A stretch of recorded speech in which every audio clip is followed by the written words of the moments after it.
Ikaw ba naranasan mo ng traidorin at lokohin ng isang taong itinuring mong higit pa sa isang kapamilya at higit pa sa isang kakambal o kapatid? Nako, isa na namang kwento ng betrayal and syempre kwento ng mga walang hiya, kwento ng mga makakapalang mukha ang ating pagsasaluhan for today's video. And syempre kung nakikita nyo itong tumbler na ito, nako, ako po'y humihingi na ng paumanhin kasi medyo inuubo ng konti ang inyong Mama Mia, kaya kailangan ko ng, alam nyo na, tubig. Kaya eto na, wag na nating patagalin ang inyong paboritong programa, ang Dear Mama Mia.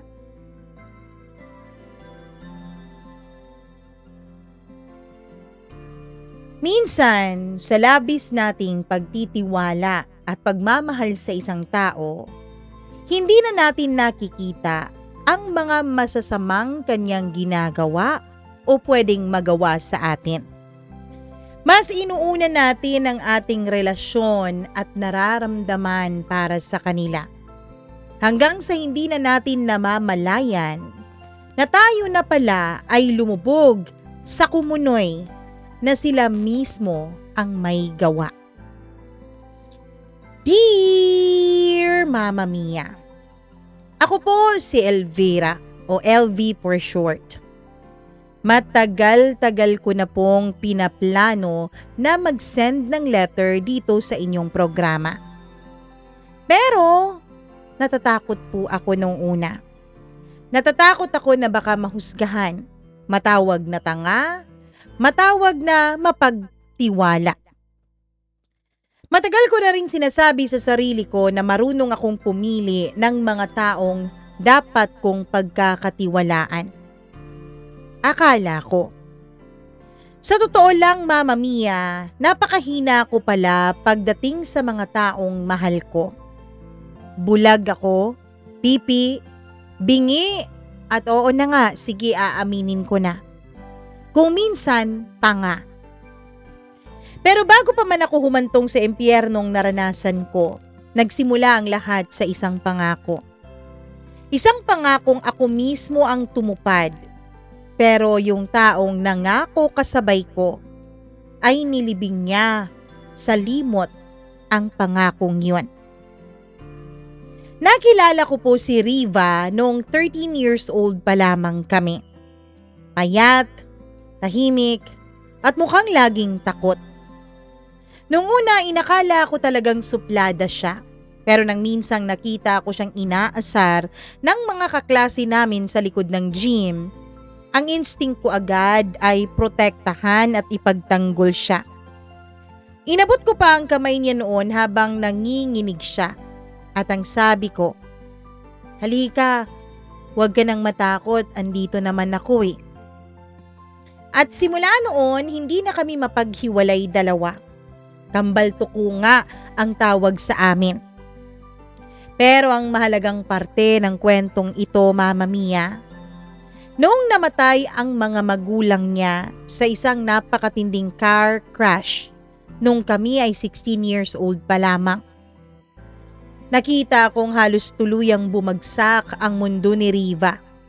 Siya ang unang taong nakita kong literal na hindi umiyak sa libing dahil doon niya pala naramdaman na nininerbyo siya. Yung tipong halo-halo na ang emosyon niya at hindi na niya alam kung paano papalalabasin o ilalabas ang mga ito. Kahit wala siyang sinasabi, kahit walang luhang pumatak sa kaniyang mga mata, ramdam ko na malungkot siya. Ramdam ko, Mama Mia, na ang dami-dami niyang dala. Kaya ako ang yumakap sa kaniya. Ako ang nagpapaalala sa kaniya na kahit anong mangyari ay hindi siya mag-iisa. May tahanan pa siya. Pero hindi ko na matandaan, Mama Mia, kung sino ba talaga ang unang nagmungkahi. Ako ba o ang mama ko? Pero matapos ang 3 araw ng pamamalagi ni Riva sa bahay namin, ay parang bigla na lang nagdesisyon ang buong pamilya nasa amin na siya. Anak, Riva, dito ka na lang sa amin. Kami nang bahala sa'yo. Simula ngayon, kami na ang pamilya mo. Natatandaan ko pa noon na sabi ni Mama sa kanya. At doon nagsimula ang lahat, Mama Mia. Pinakilala ko siya na para bang tunay kong kapatid sa bawat taong kakilala ko. Hindi na siya naging iba sa amin. Ang mama ko tinatawag na siyang anak. At ang papa ko, halos tuwing birthday niya, siya pa ang mas pinaghahandaan kesa sa akin. Hindi naman ako nagselos, Mama Mia. Dahil nga sabi nga ng mga magulang ko, kailangan naming iparamdam kay Riva na hindi siya iba sa amin. Para hindi siya ma-awkward. Anak, huwag ka sanang magsiselos kay Riva, ha? Ginagawa lang natin to para hindi siya masyadong malungkot. Alam mo naman, wala na siyang mama at papa. Mama Mia, ni minsan hindi ko po naramdaman na lumamang si Riva sa akin.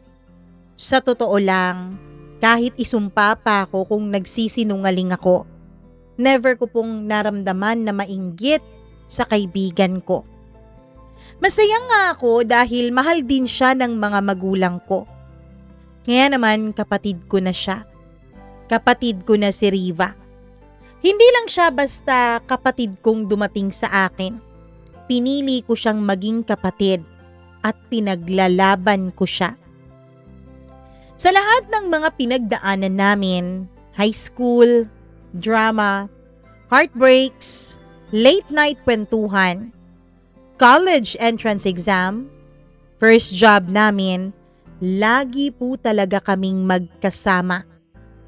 Nasa isang kwarto lang din kami sa loob ng halos 4 na taon. Magkasabay kaming gumigising, magkasabay din kaming naliligo minsan lalo na kapag nagmamadali dahil late na. Walang hiyaan, walang pagdududa dahil magkapatid nga kaming dalawa, 'di ba? Pero may isang bagay na hindi ko napansin, Mama Mia. Akala ko hindi ito nag-i-exist sa aming dalawa ni Riva kasi hindi naman ako nakakaramdam ng ganun eh. Pero meron pala. At ang tawag sa bagay na yon ay inggit. Isang bagay na talagang nakakasira kahit sa anong tibay pang pundasyon na nabuo ninyong dalawa. Tahimik lamang ang bagay na ito. Mabagal kung gumapang, pero marunong pumili ng tamang oras at timing para manira. Sa simula pa lang, nararamdaman ko na parang gumagaan lalo ang loob ng mga tao sa kanya. Sa totoo lang, Mama Mia, wala naman sa akin yon. Kahit pa nga sabihin ng iba na mas mabait si Riva, mas charming, at mas caring, hindi ko po yun pinapansin. Dahil ang totoo niyan, proud pa nga ako eh. Proud ako na may best friend / sister akong ganito. Proud ako dahil nagugustuhan din siya ng mga tao sa paligid ko. Wala akong inggit sa katawan noon, to be honest. Hanggang sa unti-unti, napapansin kong mas lagi siyang hinahanap ng mga magulang ko kesa sa akin. Kapag may problema ako, Mama Mia, parang hindi na po nakakadiretsong tanong ang mga magulang ko sa akin. Parang dumadaan pa sila kay Riva. Si Riva ang tinatanong nila kung okay lang daw ba ako. Kapag may achievements kaming dalawa ni Riva, hindi ko alam pero parang nakikita at nararamdaman ko na mas excited pa sila sa achievement ni Riva kesa sa akin. Nararamdaman ko na yon pero pilit ko yung binabaliwala. Pilit ko yung itinatago sa kaloob-looban ng puso ko, Mama Mia, dahil ayoko ngang mainggit at ayokong makipagkompetensya sa best friend ko. Hindi ako nagrereklamo. Hindi ako nagmamaktol. Bakit ko naman gagawin yon? Kapatid ko si Riva at higit pa roon ang relasyon naming dalawa. Dahil hindi katulad ng ibang magkakapatid na wala silang ibang choice dahil sinilang sila sa iisang mga magulang, kaming dalawa ni Riva ay pinili namin ang isa't isa. Kaya kung tutuusin, mas espesyal ang pagiging magkapatid namin. Kung alam ko lang, Mama Mia, kung alam ko lang ang mga lihim na binuo niya sa loob ng mga taon na yon. Sa mga taong ang akala ko ay pure na pagmamahal lang ang nararamdaman namin para sa isa't isa. Mga lihim na hindi ko inakala na kahit sa pinakamalalang imahinasyon ko ay mangyayari pala. Kung alam ko lang sana, baka noon pa lang tumakbo na ako palayo sa kanya. Pero hindi, Mama Mia. Hindi ko ginawa yon at hindi ko alam yon. Sa bawat sabihin sa akin ni Riva ay pinaniniwalaan ko siya. Ang hindi ko alam, yun pala yung bagay na unti-unting sisira sa akin. Hindi ko alam kung kailan nagsimula. Hindi ko alam kung ilang taon na pala niya akong tinitingnan na para bang karibal at hindi parang isang kapatid. Hindi ko alam na peke pala ang pagiging mabuting kaibigan niya sa akin. Hindi ko alam na ilang taon na niya pala akong ginagamit. Ilang taon na pala niyang minamahal ang isang taong minahal ko. Ilang taon na pala niyang pinagplanuhang gustuhing kuhanin ng buhay ko. Mama Mia, wala akong kaalam-alam na ang inggit na pilit kong itinatatwa sa puso ko ay nakatanim pala sa puso ni Riva. Hindi ko naman agad naramdaman yung pagbabago sa pagitan naming dalawa. Hindi sa unang taon pagkatapos ng paglipat niya sa bahay namin. Sa totoo lang, napakainit pa rin ang samahan namin. Parang walang hanggan ang pagtitiwala namin sa isa't isa. Si Riva, parang anino ko lang. Laging nakasunod, laging nakangiti. Lagi akong inaalalayan at tinutulungan sa lahat gaya ng ginagawa ko para sa kanya. Pero isang gabing hindi ko malilimutan. Lumipas ang ilang taon matapos niyang lumipat sa bahay namin. Isang normal na gabi lang yon sa aming sala. Ang mga ilaw sa paligid ay malambot. Ang telebisyon ay nakabukas sa isang tahimik na channel. At pareho kaming dalawang nakaupo sa sofa, magkatabi at umiinom ng mainit na gatas. Wala pang ibang tao sa bahay noon kundi kaming dalawa lang. Bigla, naramdaman ko na parang kakaiba ang tingin niya sa akin. Yung tingin na dati ay puno ng tiwala at saya, ngayon ay parang may hinahanap siya sa akin. May hinahanap siya sa tingin niya na hindi ko maintindihan kung ano yun. LV, may sasabihin ako. Sabi niya ng halos pabulong na, habang iniikot ang baso ng gatas sa kanyang kamay. Akala ko simpleng bagay lang yon, simpleng kwento o di kaya'y pagmamarites niya sa mga kakilala namin. O baka naman may konti siyang problema sa school. Pero hindi ko alam. Ramdam kong mabigat at iba ang vibe noon. Ano yun? Tanong ko. Masaya pa akong nagtatanong. Hindi alam na yun pala ang simula ng mantsa at lamat sa relasyon naming dalawa. Tumigil siya, tumitig sa akin ng matagal at sa isang iglap, parang naramdaman kong nagbago ang tono ng boses niya. Alam mo, kung minsan, gusto kong iba ang buhay ko. Gusto kong hindi palaging ikaw ang dinedependahan ng lahat ng desisyon ko. Hindi ko maintindihan kung anong ibig niyang sabihin noon, Mama Mia. Gusto kong pagaanin ang paligid dahil naramdaman kong parang bumibigat na ito. Riva, ano bang sinasabi mo? Hindi kita maintindihan dyan eh. Sabi ko at dinaan pa sa biro. Ngumiti siya. Ngunit hindi yun ang yung ngiti na nakasanayan ko sa kanya. Parang may pait na gumuhit sa ngiting iyon. Parang may nakatagong isang lihim na matagal na niyang daladala. Hindi mo ba napapansin, LV? Sabi niya. Na lagi kang nasa gitna ng lahat ng bagay? Laging ikaw ang inuuna ng lahat. Minsan sa totoo lang, ewan ko kung mali ito ha, pero gusto ko ring maranasan yung mundo na hindi kita kasama. Minsan gusto ko may sarili rin akong buhay at hindi yung palaging parang anino mo na lang. Mama Mia, hindi ko alam kung saan nanggagaling ang mga bagay na yon. Sa totoo lang, kahit simpleng pag-intindi sa kanyang mga sinasabi, parang hirap na hirap akong gawin noon.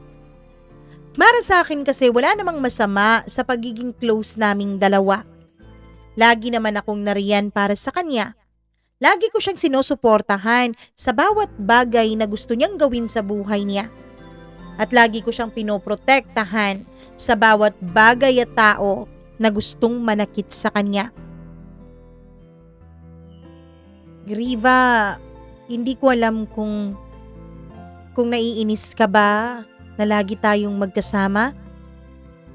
Hindi ganun yun, LV. Sorry Riva ha, pero bakit parang ramdam ko sa boses mo na parang galit ka sa akin? Tanong ko. Halos nanginginig ako noon. Hindi ko alam kung panaginip ang isang nakakabiglang komprontasyon na yun, Mama Mia. Ngumiti siya ulit. Bumalik yung ngiti niya na araw-araw niyang pinakita sa akin. Na para bang wala siyang sinasabi na nakapagpabagabag ng damdamin ko. Parang wala siyang sinabing mabigat eh. Parang tanging ako lang ang may iniisip na mali o mali ang pagkakaintindi sa mga sinabi niya. Hindi naman ako galit sa'yo, ano ka ba?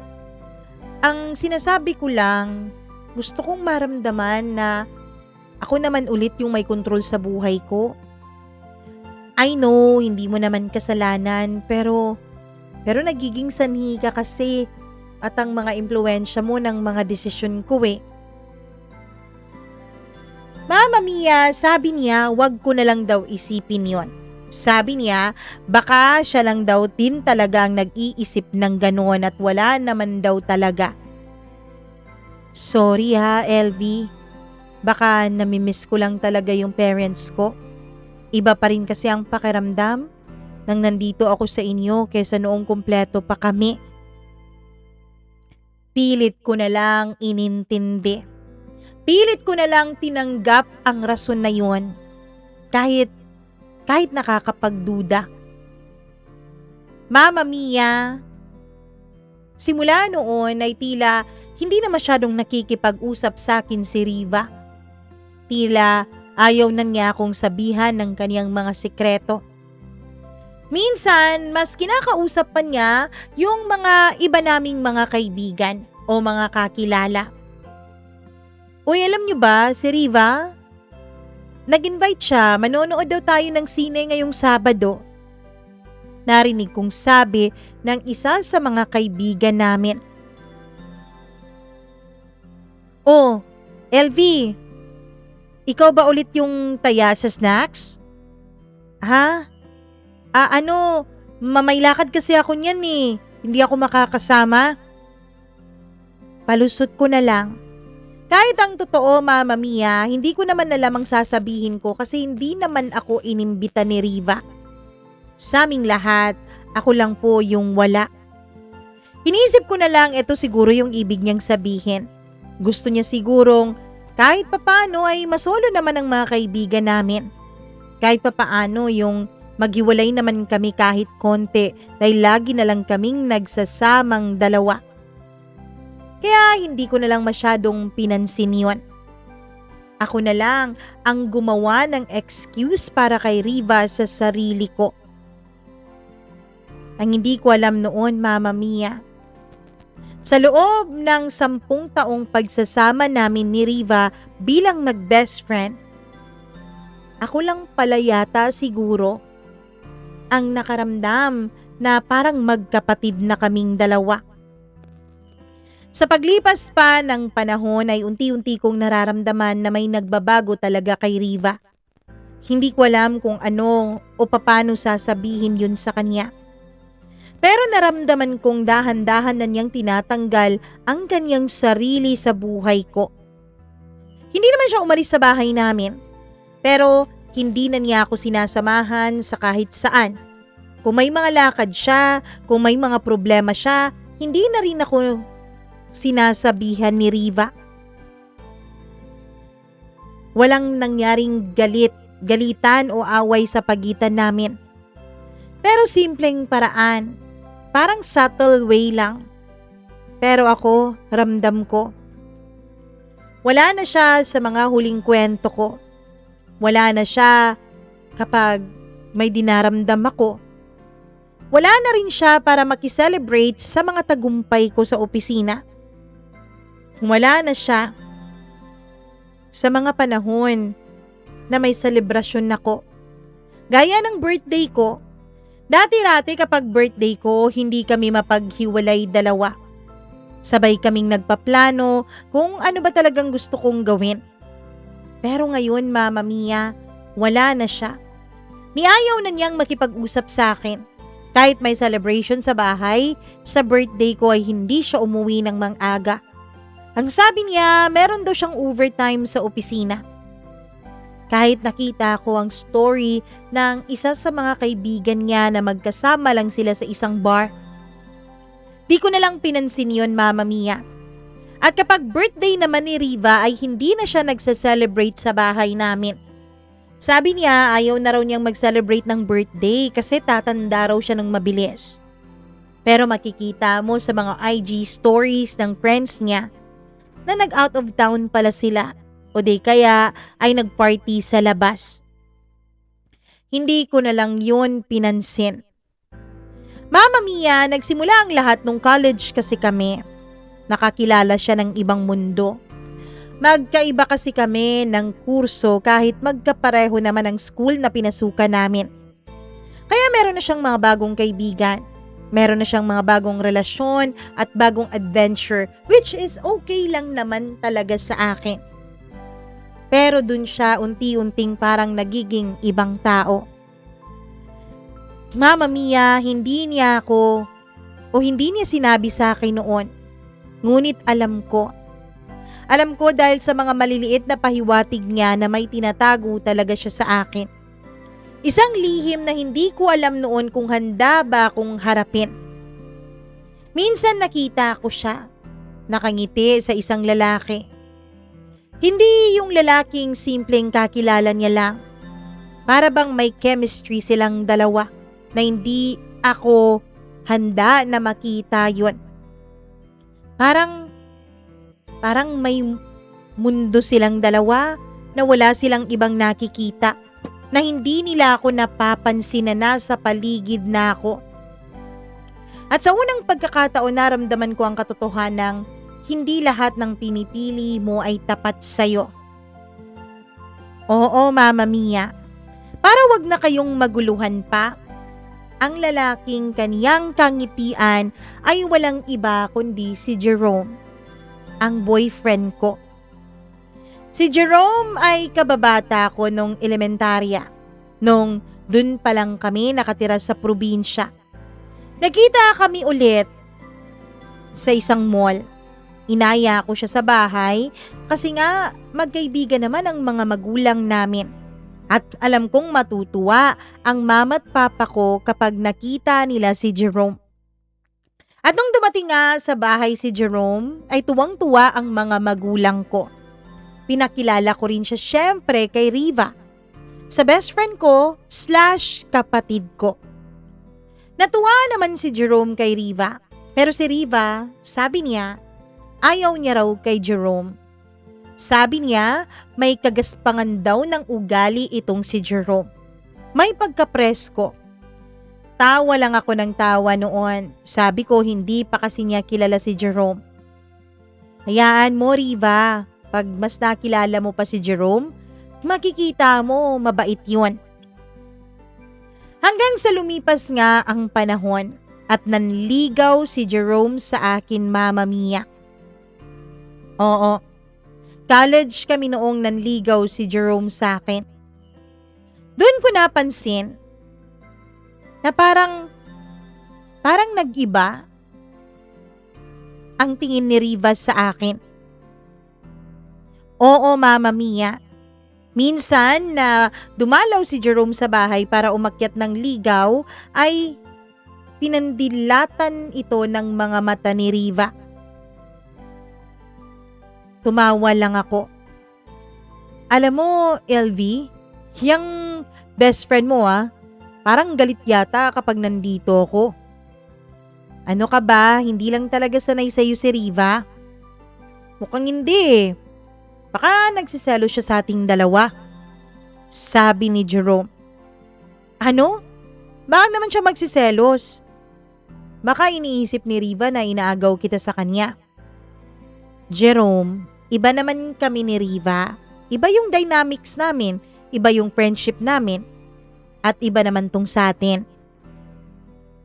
Iba dahil magiging girlfriend na kita? Sabi niya.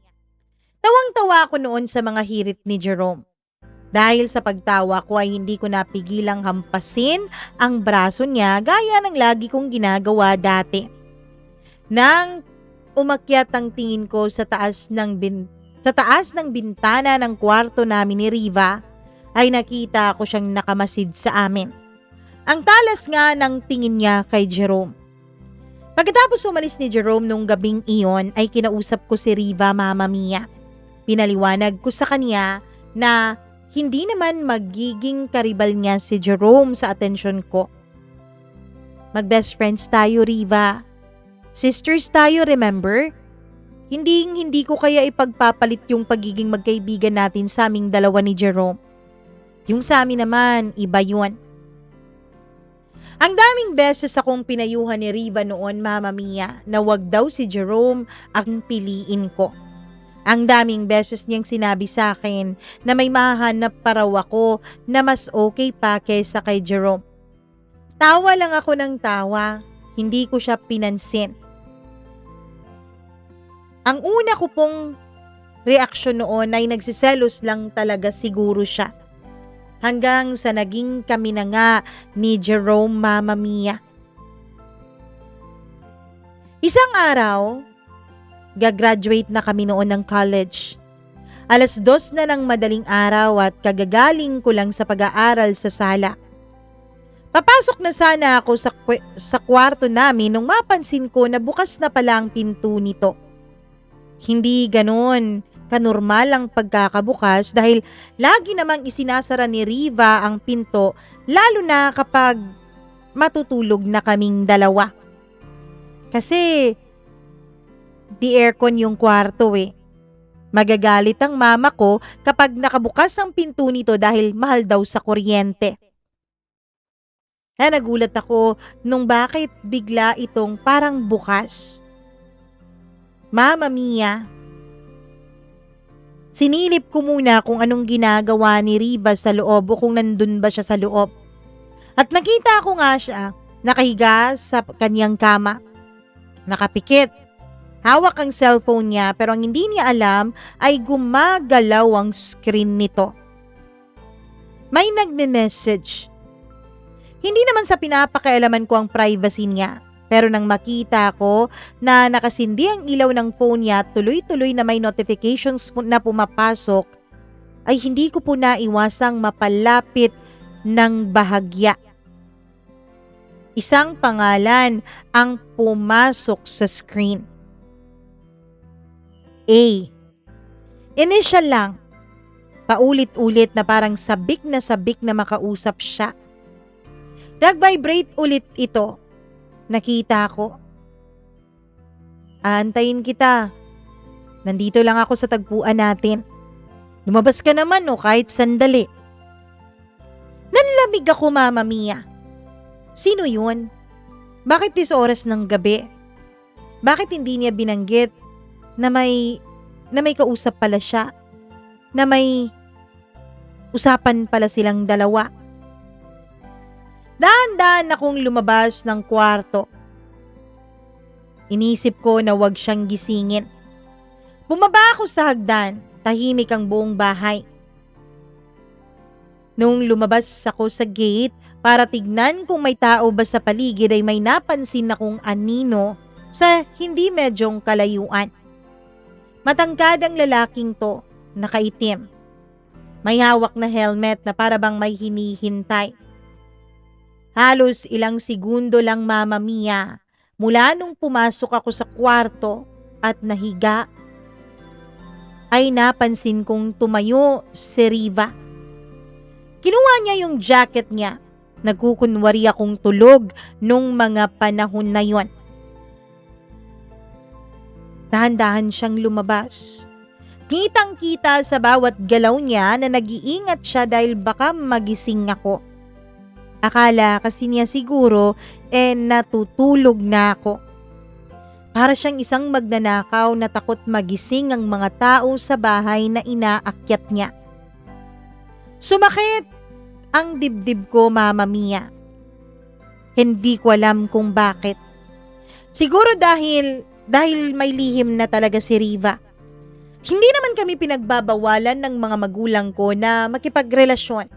In fact, si Jerome nga malayang nakakadalaw sa bahay.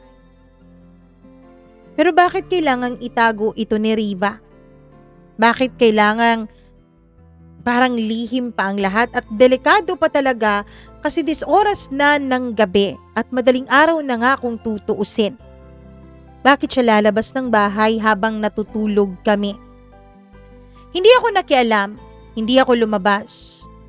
Pero nung naramdaman kong bumukas na ang gate ay tumayo ako. Tiningnan ko siya mula sa bintana. Nakita ko kung paano siya ngumiti dun sa lalaking nag-aantay na may suot na helmet. Isang ngiti na hindi ko pa nakita sa kanya kahit isang beses. Hindi yun yung ngiti na binibigay niya sa akin. Hindi yun yung ngiti na binibigay niya sa mga magulang ko. Sa mga magulang ko na kumupkup sa kanya. Yun yung ngiti na para bang pag-aari nila ang buhay ng isa't isa. Inisip ko siguro nga, iba talaga ang nagiging ngiti ng isang tao. Lalo na siguro kapag mahal mo yung kausap at nasa harap mo. Inisip ko na lang na siguro baka may kung ano doon sa lalaki. Baka medyo bad boy ang image. Baka inisip niyang hindi namin magustuhan yung lalaki. O baka naman, gusto lang muna niyang ilihim hanggang sa makasigurado siya. Binigyan ko pa rin siya ng palusot sa sarili kong utak. Kinabukasan nagkunwari akong walang nakita, pero hindi ako mapakali. Si Riva nakangiti, normal na parang walang nangyaring kahit na ano. Kumakain ng breakfast, nagkukwento tungkol sa mga ganap niya, tungkol sa prof niya, tumatawa pa nga Pero hindi nawawala talaga sa isipan ko ang ngiti niya sa akin, Mama Mia. Yung ngiti niya nung gabing yon para dun sa lalaking yon. Nung umalis na sa hapagkainan ng mga magulang ko, at nasigurado kong hindi na nila maririnig ang itatanong ko kay Riva, ay naglakas loob ako. Riv, napansin kong nawala ka kaninang madaling araw. Saan ka nagpunta? Narinig ko kasing bumukas yung gate pero nung tignan ko, wala nang tao tapos wala ka rin. Simple lang ang tanong ko, walang halong interogasyon. Parang curious lang talaga, Mama Mia. Sa totoo lang, prinaktis ko talaga ang tono na yon. Pero ang sagot niya, Ha? Ano ba yung sinasabi mo dyan? Baka nananaginip ka. Di naman ako lumabas. Mama Mia, dun unang pumasok ang pako sa dibdib ko. Bakit kailangan niyang magsinungaling? Natatakot ba siyang ibuko ko siya sa mga magulang ko? Di naman ako ganun eh. At alam kong hindi ganun ang pagkakakilala niya sa akin. Isang hapon nagpunta kami sa mall para bumili ng regalo sa mama ko dahil magbe-birthday na ito. Habang naglilibot kami ay biglang tumunog ang phone niya. Nang makita niya kung sino ang tumawag ay tila ba natataranta siya.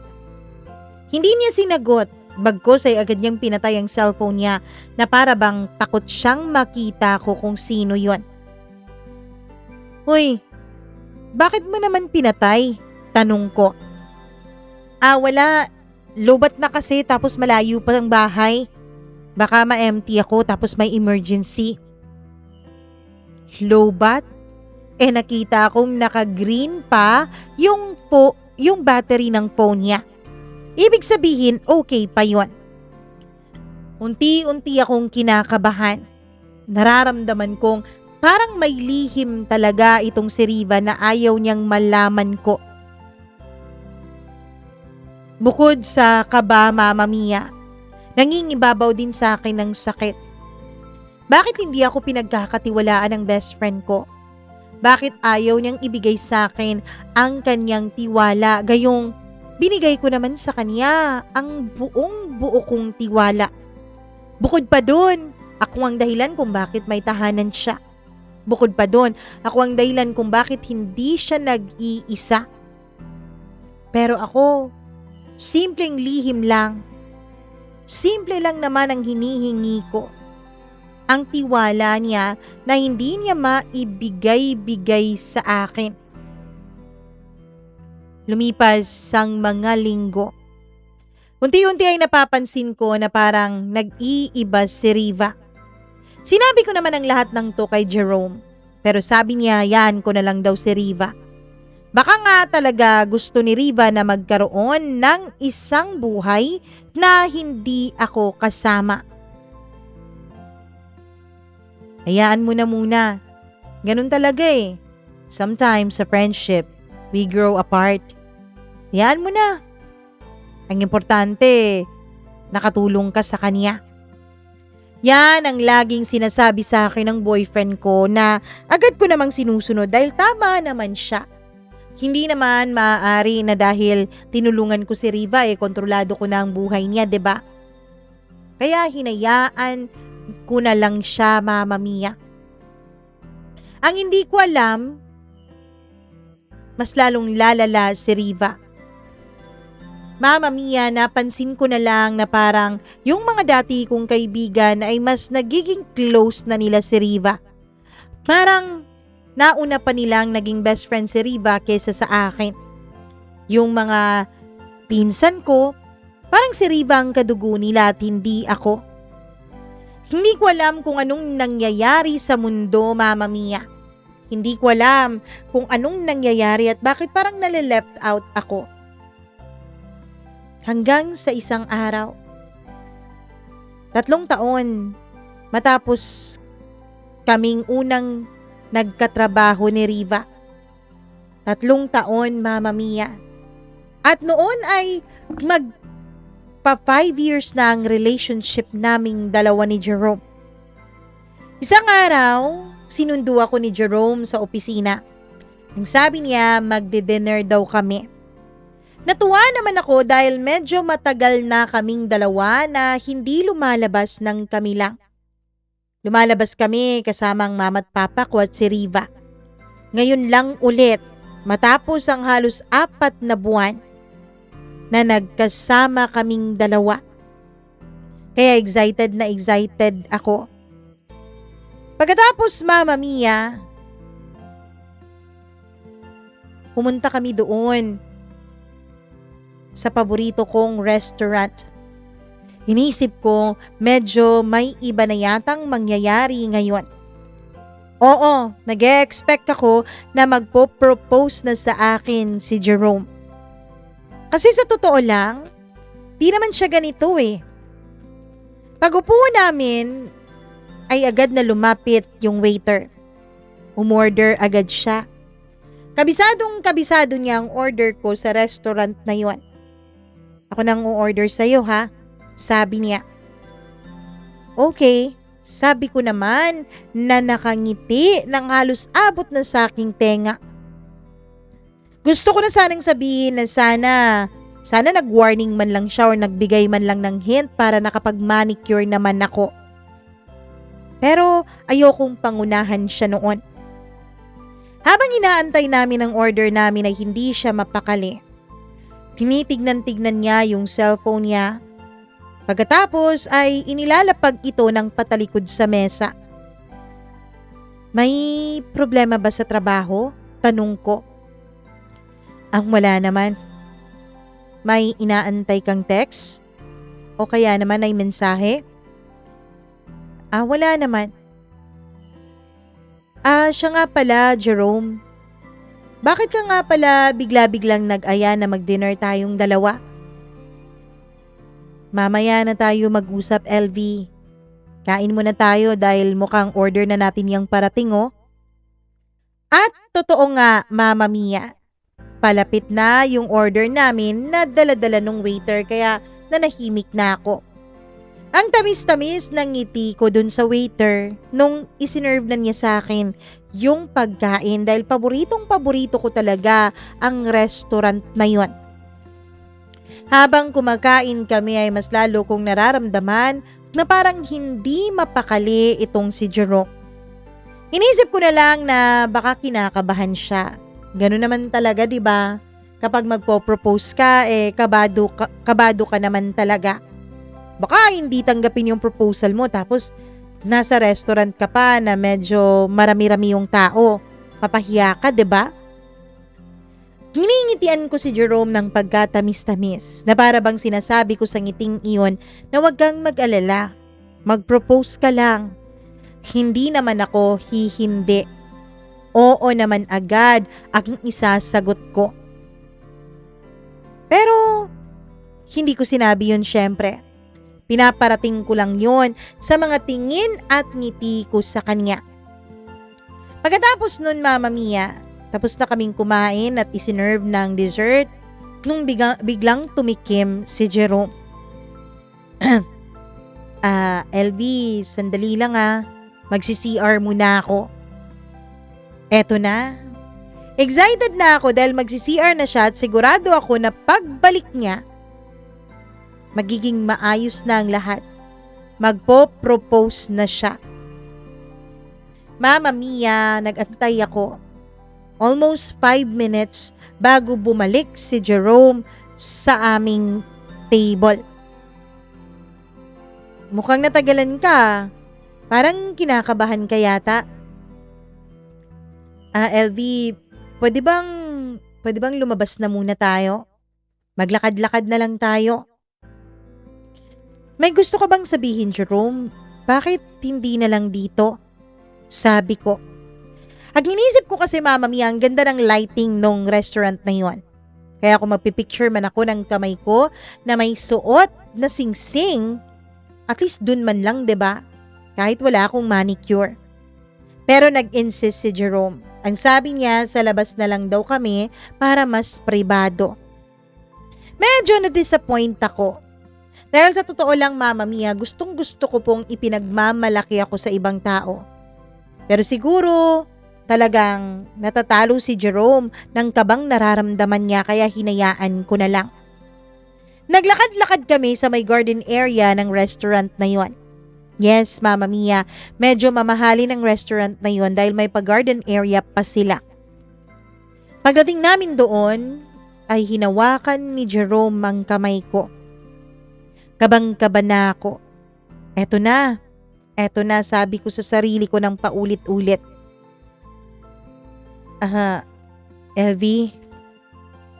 LV, may sasabihin ako sa'yo eh.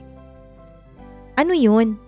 Tanong ko na nakangiti ulit ng pagkatamis-tamis. LV, I'm sorry. Mama Mia, hindi ko alam kung anong nararamdaman ko nung mga panahon na yon. Hindi ko maipaliwanag. Imbis na will you marry me, ang narinig ko mula sa kanya ay I'm sorry. Ano? Ano sabi mo? Tanong ko na parang nabingi sa mga tinuran niya.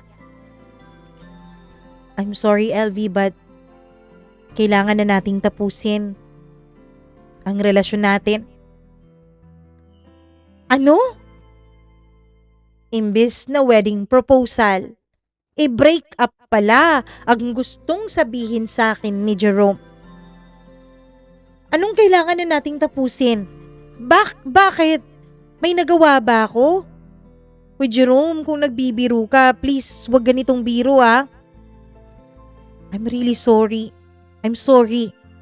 Sabi niya ng paulit-ulit tapos niyakap ako. No! Wag mong sasabihin sa akin na sorry ka. Sabihin mo sa akin kung anong rason kung bakit ka nakikipaghiwalay ha.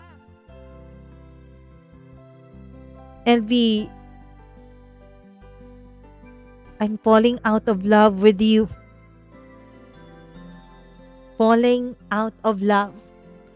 Alam mo ba kung gaano kasakit marinig yun mula sa taong minahal mo ng mahigit 5 taon, Mama Mia? Alam mo ba kung gaano kasakit marinig yun mula sa isang taong akala mo ay makakasama mo na habang buhay? Siguro hindi nyo alam.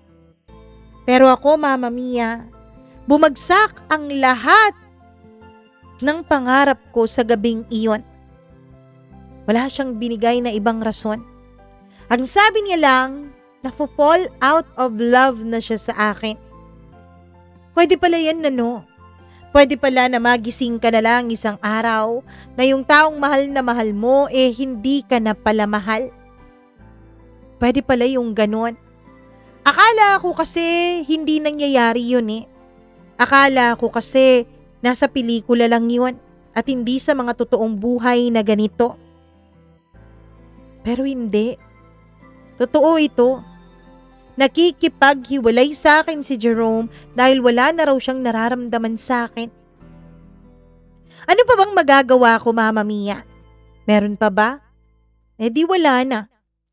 Kahit ayaw ko, wala akong ibang choice kundi tanggapin yung kanyang desisyon. Umuwi ako sa bahay. Mugtong-mugto ang mga mata ko sa kakaiyak habang nasa taxi ako. Pagdating ko sa bahay ay agad akong sinalubong ni Riva.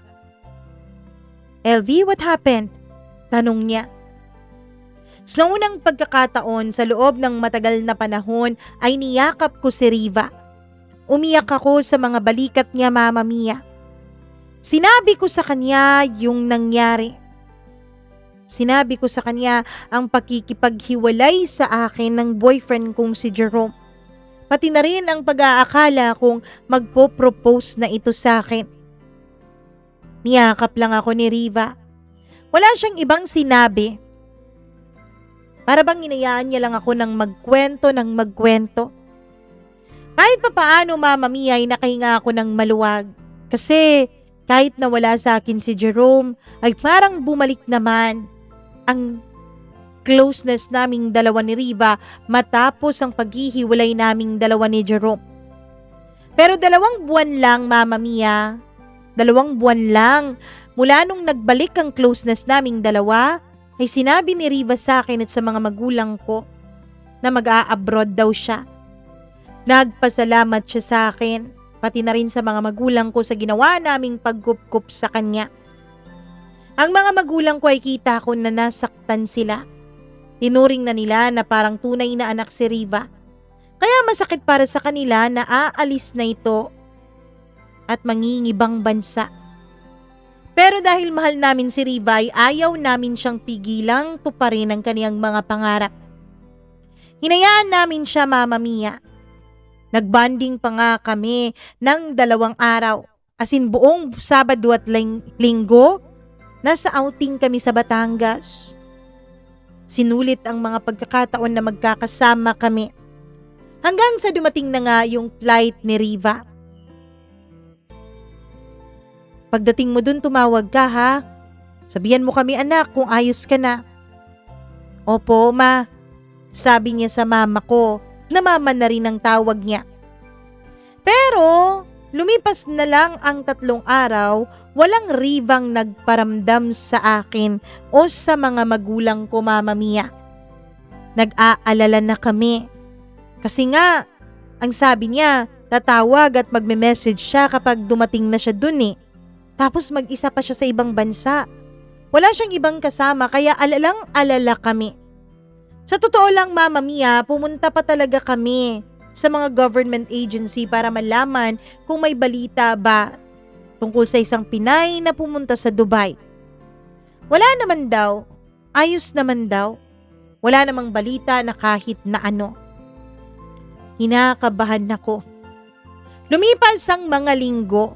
Wala pa rin kaming balita kay Riva. Pati social media accounts niya, Mama Mia, ay wala na rin kahit na ano pang update. Andun pa rin naman yung social media accounts niya.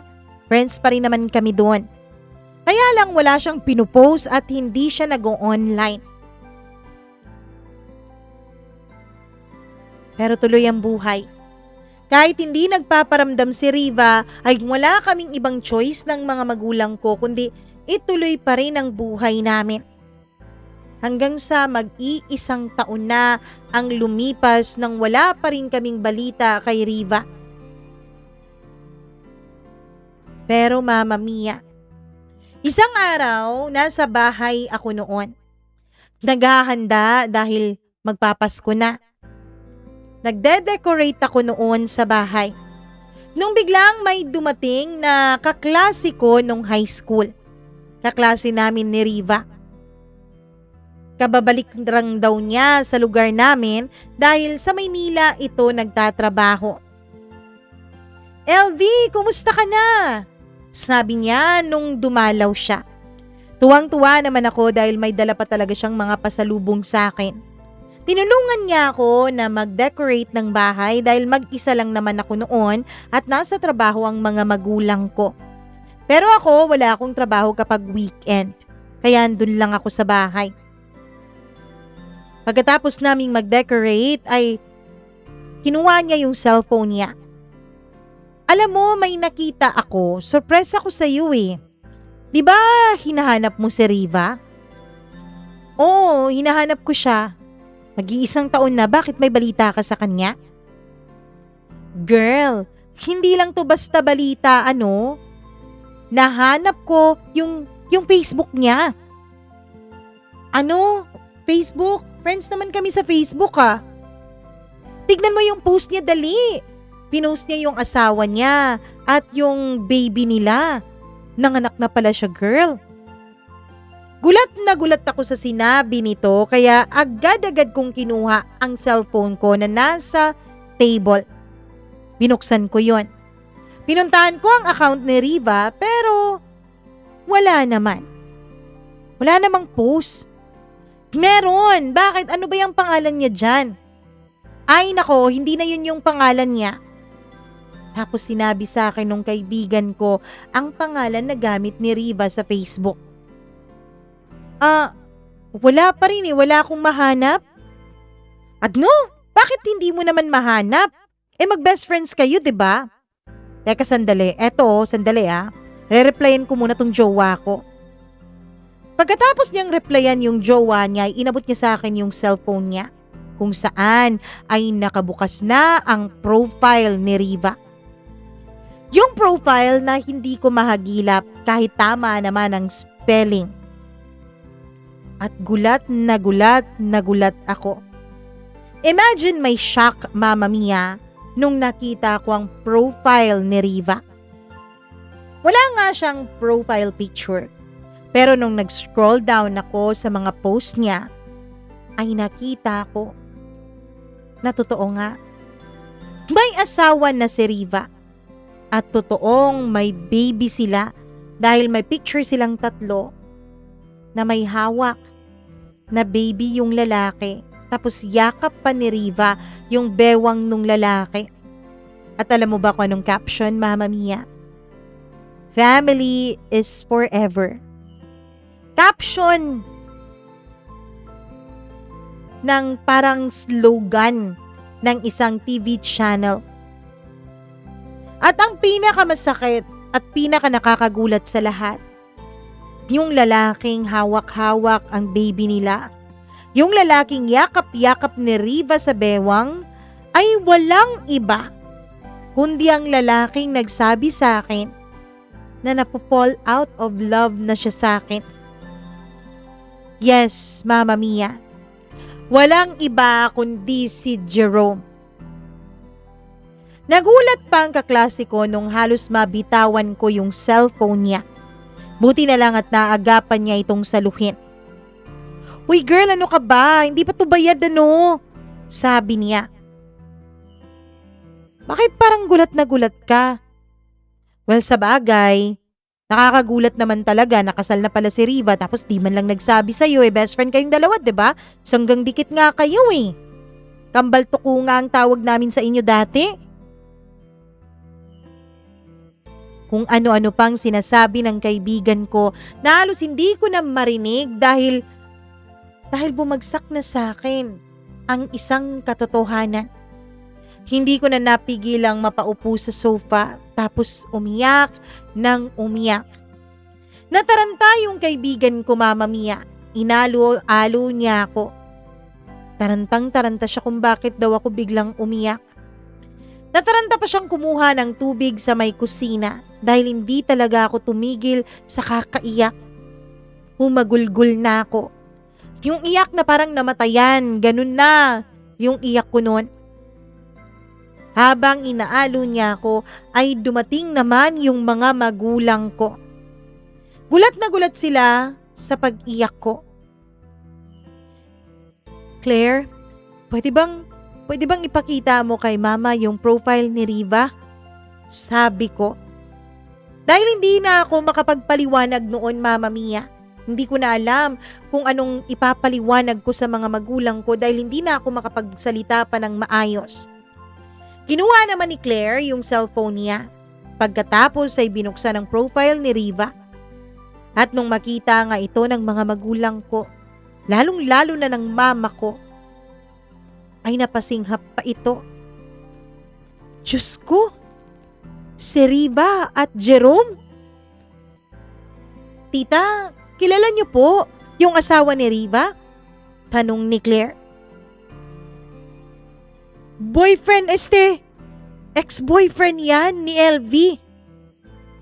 At doon ay pumasok na naman sa akin ang panlolokong ginawa nilang dalawa. Umiyak na naman ako ng umiyak, Mama Mia. Doon ay naintindihan ni Claire kung bakit ako napaiyak. Niyakap nila akong tatlo. Hindi ko na alam kung paano ako nakapasok sa kwarto, kung paano ako nakatulog. Kung ilang buwan, araw o linggo bang lumipas bago ako unti-unting nakakabangon. Pero Mama Mia, napakahirap po. Hanggang ngayon, tandang-tanda ko pa ang hirap na pinagdaanan ko at sakit na naranasan ko nung makita ko. Nakasal na pala ang best friend ko sa ex-boyfriend ko. At ang masakit pa doon, Mama Mia, may isang post si Riva na parang sinasabing nagsiselebrate sila ng kanilang 4th anniversary. 4th anniversary? Wala pang 2 taon mula nung maghiwalay kaming dalawa ni Jerome. So ang ibig sabihin nun, niloloko nila ako. Tsaka ko lang napagtanto. Kaya siguro hindi maipakilala sa akin ni Riva ang boyfriend niya. Kaya siguro hating gabi silang nagkikitang dalawa ay dahil ayaw nilang malaman namin. Ayaw nilang mabuko namin ang kanilang relasyon. Mama Mia, sa ngayon ay hindi pa rin ako tuluyang nakaka-move on sa nangyari. Sa ngayon ay nawalan ako ng tiwala sa mga tao sa paligid ko, liban na lang sa mga magulang ko. Sa ngayon, nakakatanggap pa rin ako ng mga balita tungkol sa kanilang dalawa. Merong nakapagsabi na magdadalawa na raw ang anak nila dahil buntis daw si Riva. May nagsabi na nakabili daw sila ng bagong sasakyan at nasa Maynila na raw silang dalawa ngayon at bumalik na nga ng Pilipinas. May bahay na nga raw. Mama Mia, sa totoo lang napasulat ako sa inyo. Dahil gusto ko po kayong tanungin. Totoo po ba talaga yung karma? Kung totoo, Mama Mia, bakit tila ilap ang karma sa kanilang dalawa? Bakit sa paglipas ng panahon at mga taon ay masaya pa rin sila?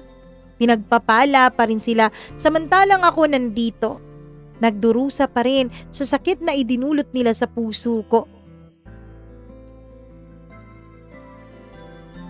Hanggang dito na lang po.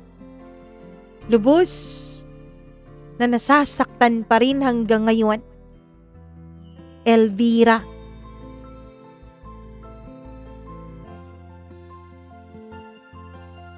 Grabe yung mga pangalan, Elvira, Riva, parang ganon. Si Jerome lang yata at si Claire ang parang normal yung pangalan. Charot. Normal? Di ba normal yung Riva? Normal naman, pero hindi ko parang laging naririnig yung pangalan na ganon, diba? Anyways, sa LV, wala din akong sagot sa tanong mo. Kung bakit sila pinagpapala, kung bakit sila masaya, at tapos ikaw ay nagdurusa, wala din akong sagot sa tanong na yan. Pero, isa lang ang alam ko. Kapag hindi para sa iyo ang isang tao, meron at meron talagang mangyayaring hindi maganda para paglayuin kayo sa isa't isa. Meron pa rin talagang mangyayaring mga bagay na ikakasakit mo hanggang sa tuluyan mo nang bitawan ng taong ito dahil hindi kayo ang itinadhana. At isa lang ang sigurado ako, merong isang bagay, isang kapalaran na mas maganda kaysa sa iyong inaasahan na nakaplano ang Diyos para sa iyo. Hayaan mo lang siyang i-lead ka sa mga tamang tao at sa tamang landas at sa tamang daan. Pasasaan ba't magiging okay ka rin? Hindi man siguro sa ngayon, pero unti-unti. One thing that I learned since last year, ang mga masasakit na nangyayari sa buhay natin, hindi laging masakit yan. Hindi laging ganyan katindi yung sakit. Yes, may mga pagkakataon na maaalala mo tapos masasaktan ka pa rin. Pero, tignan mo, hindi ka na iiyak gaya kung gaano ka katinding umiyak noong unang nangyari yon. Kasi nasasanay ang sarili natin. Tapos, isa sa mga bagay din na natutunan ko, huwag mong paulit-ulit balikan yung nakaraan. Kasi kapag paulit-ulit mong binalikan yung nakaraan, mahihirapan ka talagang makausad.